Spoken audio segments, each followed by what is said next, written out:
একদিন রাত্রে বেলা তাকায়া দেখলাম, এই যে শীতের দিনে আমি তাকায়া দেখলাম কত বাচ্চা কম্বল নাই, পাতলা একটা খেতা কাপড় দিয়া ঘুমাইতেছে। শীতের দিনে থরথর করে কাঁপতেছে। আমি জিজ্ঞাসা করলাম, ও ভাই আপনার কি মা বাবা কেউ না? বলল, হুজুর আমার মাও নাই, আমার বাবাও নাই, আমি একজন এতিম।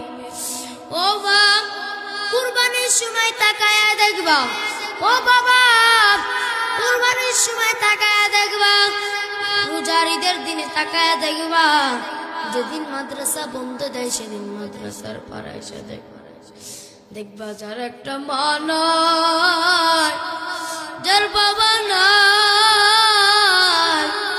মাদ্রাসার খুঁটি ধরিয়া ধরিয়া কান্দে আর মনে মনে ভাবে, আজকে যদি আমার মা থাকতো আমাকে নিয়ে যাইতো, বাসায় নিয়ে যাইতো, আমার বাবা থাকলে আমাকে বাসায় নিয়ে যাইতো।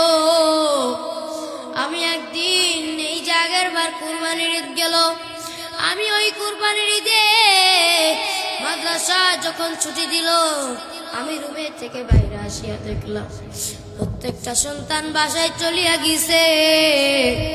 ছোট্ট একটা বাচ্চা 4 বছর বয়স মাদ্রাসার বারান্দার পার বসে রয়েছে। আমি সন্তানটাকে জিজ্ঞাসা করলাম, ও ভাই তুমি কি বাসায় যাইবা না? তোমার কি বাসা নাই?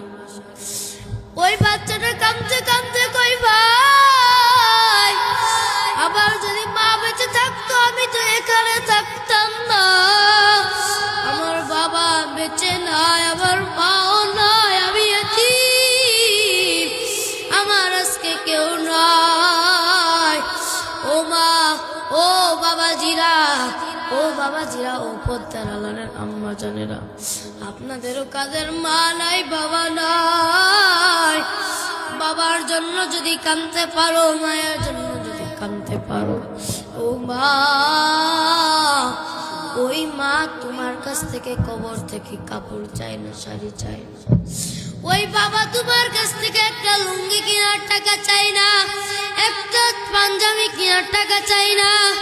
ওই বাবা তোমার কাছে চায়, ও সন্তান এই যে সপ্তাহের ভিতরে শুক্রবার আসে, তুমি নামাজ পড়তে যাও, ও সন্তান আসার সময় আমার জন্য তুমি তওবারক নিয়ে এসো। এই জিনিসটা তোমার বাবা মা তোমার কাছ থেকে চায়।